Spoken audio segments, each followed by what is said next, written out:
தந்தி தொலைக்காட்சி நேயர்களுக்கு வணக்கம். நல்லதை சொல்வோம், நல்லதை செய்வோம், நல்லதே நடக்கும். இன்று 20/3/2024 புதன்கிழமை, பூசம் நட்சத்திரம், இரவு 1:18 வரை, பிறகு ஆயில்யம்.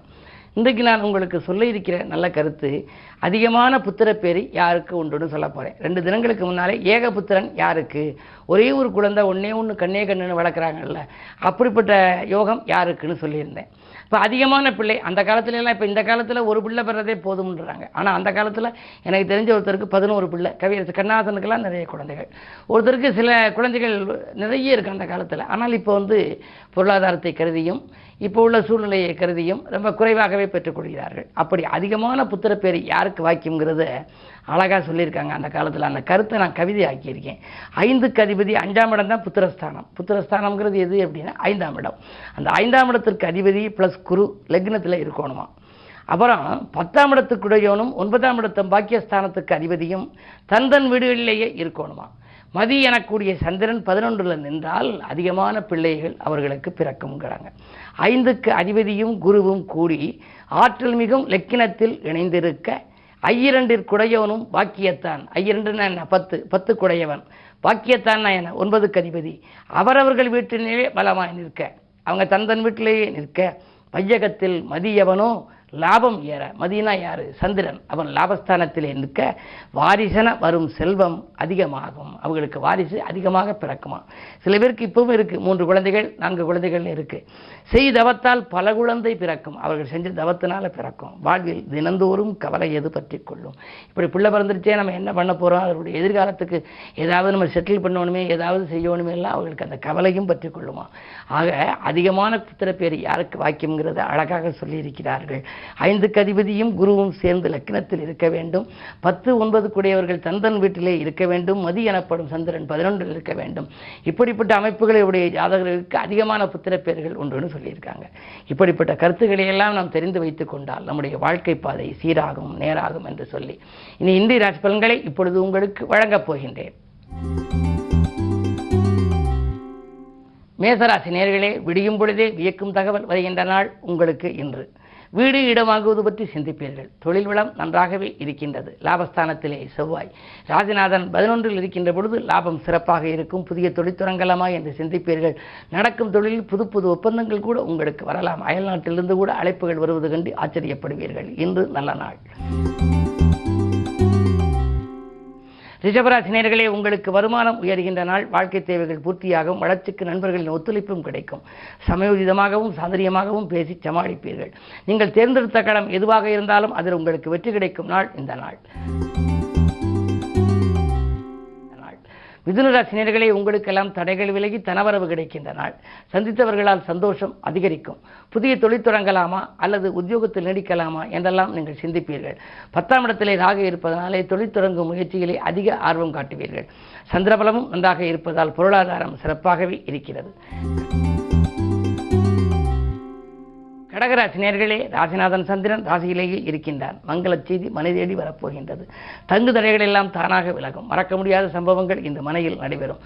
உடன்பிறப்புகளும் உங்களுக்கு உறுதுணையாக இருப்பார்கள். கடன் சுமை பாதிக்கு மேல் குறையும். இந்த நாள் நல்ல நாள். சிம்மராசி நேயர்களே, உங்களுக்கு 7ஆம் இடத்திலே செவ்வாய் யோகம் தரும் கிரகம் 7ல் இருப்பதனாலே வரன்கள் வாயில் தேடி வரலாம். துணிவும் தன்னம்பிக்கையும் கூடும். தொட்ட காரியங்களில் எல்லாம் வெற்றி கிடைக்கும். தொலைபேசி வழி தகவல் உங்கள் தொழிலுக்கு உறுதுணை புரிவதாக இருக்கும். அருகில் இருப்பவர்கள் உங்களுக்கு ஆதாயம் தரும் விதத்திலேயே நடந்து கொள்வார்கள். இந்த நாள் நல்ல நாள்.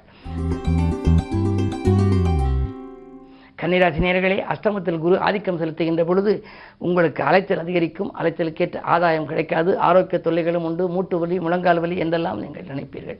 ஏதாவது ஒன்று மாற்றி ஒன்று உடல்நிலையில் தொல்லைகள் வந்து கொண்டே இருக்கலாம். விரயங்கள் கூடும். இந்த நாளில் விழிப்புணர்ச்சி தேவை. துலாம் ராசி நேயர்களே, உங்களுக்கெல்லாம் தொட்ட காரியங்களில் வெற்றி கிடைக்கும் நாள். துணையாக இருக்கும் நண்பர்களால் ஏற்பட்ட தொல்லைகள் அகலும். குருவின் பார்வை இருப்பதால் கல்யாண கனவுகள் நனவாகலாம். திட்டமிட்ட காரியத்தை திட்டமிட்டபடியே செய்து முடிப்பீர்கள். வாக்குவாதங்கள் அகலும். அதே நேரத்தில் உங்கள் வளர்ச்சிக்கு வித்திட மாற்று இனத்தவர்களின் ஒத்துழைப்பு கூடுதலாக கிடைக்கும்.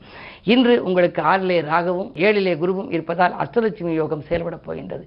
எனவே பொருளாதாரம் உச்சநிலை அடையும். என்று எந்த நேரம் வேண்டுமானாலும் நீங்கள் செய்ய இயலும் நாள் இந்த நாள். விருச்சிக ராசி நேயர்களே, உங்களுக்கெல்லாம் வியக்கும் தகவல் வீடு வந்து சேருகின்ற நாள். இன்று வெளிவட்டார பழக்க வழக்கம் விரிவடையும், விஐபிக்களின் ஒத்துழைப்பு கிடைக்கும். அதிகார பதவியில் உள்ளவர்களின் ஆதரவோடு ஒரு நல்ல காரியம் இல்லத்திலே நடைபெறப் போகின்றது. தொழில் அபிவிருத்தி, உத்தியோக அபிவிருத்தி என்று உங்களுக்கு ஏற்படலாம். வருமானம் பெருக நண்பர்கள் வழிகாட்டுவார்கள். இந்த நாள் இனிய நாள். தனுசு ராசி நேயர்களே, உங்களுக்கு சந்திராஷ்டமம். எது செய்தாலும் நீங்கள் திட்டமிட்டு செய்ய இயலாது. திடீர் திருப்பங்கள் வரும். அலைச்சலுக்கேற்ற ஆதாயம் கிடைக்காது. குடும்ப உறுப்பினர்கள் நம்பிக்கைக்குரிய விதம் நடந்து கொள்ள மாட்டார்கள். நீங்கள் மற்றவர்களுக்கு எதை செய்ய நினைத்தாலும் அது நன்மையாக தெரியாமல் தீமையாக தெரியலாம். எனவே இன்று அமைதியை கடைபிடிப்பது மட்டுமல்ல, அருகில் இருப்பவர்களின் ஆலோசனையும் உங்களுக்கு கை கொடுக்கும். மகர ராசி நேயர்களே, உங்களுக்கு 2லே சனி இருப்பதனாலே வாக்குச்சனி. எனவே தொற்ற காரியங்களில் வெற்றி பெற இன்று நல்ல வாய்ப்புகள் எல்லாம் வரப்போகின்றது. பணப்புழக்கம் அதிகரிக்கும். ஆனால் பகை கிரகத்தின் சேர்க்கை இருப்பதனாலே ஒரு சில சமயங்களில் திடீர் இடர்பாடுகள் வரலாம். தேவையற்ற வீண் கவலைகள் வந்து அலைமோதும். யாரிடமும் வாக்கு கொடுத்து வாக்குவாதங்களை வளர்த்து கொள்ள வேண்டாம். அதே நேரம் 3லே ராகு இருப்பதால் முன்னேற்ற பாதையில் இருந்த முட்டுக்கட்டைகளும் உங்களுக்கு அகலலாம். இந்த நாளை இனிய நாளாக நீங்கள் அமைத்துக்கொள்ள அனுமனை வழிபடுவது நல்லது. கும்பராசி நேயர்களே, உங்களுக்கு இன்று செயல்பாடுகளில் வெற்றி கிடைக்கும். செய்யும் காரியங்களில் எல்லாம் வெற்றி பெற வேண்டுமானால் கிரகங்கள் நல்ல நிலையில் இருக்க வேண்டும். ஆனால் உங்களை பொறுத்தவரை இன்று ராசியிலேயே சுக்கிரன் இருக்கின்றார். 4-9 அதிபதி இருப்பதனாலே சுகங்களும் சந்தோஷங்களும் உண்டு. பெற்றோருடைய ஆதரவோடு நீங்கள் தொழிலை வளப்படுத்திக் கொள்வீர்கள். 2லே சூரியன் இருப்பதால் அரசு வேலைக்கு விண்ணப்பித்தவர்களுக்கு அது கைகூடலாம். அது மட்டுமல்ல, பொது வாழ்வில் இருப்பவர்களுக்கு நல்ல பொறுப்புகள் கிடைக்கும். மீனராசி நேயர்களே, உங்களுக்கெல்லாம் அச்சமில்லாத வாழ்க்கைக்கு அடித்தளம் அமையும் நாள். அலைபேசி வழி தகவல் உங்களுக்கு ஆச்சரியமும் தரும், அனுகூலமும் தரும்.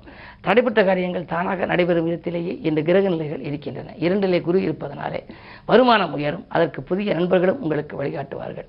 இன்று பணப்பொறுப்பு சொல்லி நீங்கள் யாருக்கேனும் வாங்கி கொடுத்திருந்தால் அந்த தொகை கூட உங்களுக்கு மீண்டும் வந்து கரங்களில் தவழ ஆரம்பிக்கும். அதன் விளைவாக மகிழ்ச்சியும் உங்களுக்கு அதிகரிக்கும். எனவே இந்த நாள் உங்களுக்கு நல்ல நாளாகவே கருதலாம். இந்த நாளை மேலும் இனிய நாளாக அமைத்துக்கொள்ள பெருமாள் வழிபாடு பெருமை சேர்க்கும்.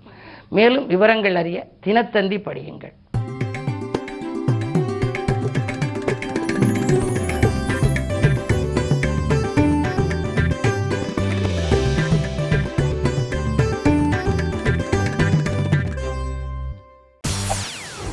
செய்திகளை உடனுக்குடன் தெரிந்து கொள்ள உடனே சப்ஸ்கிரைப் பண்ணுங்க.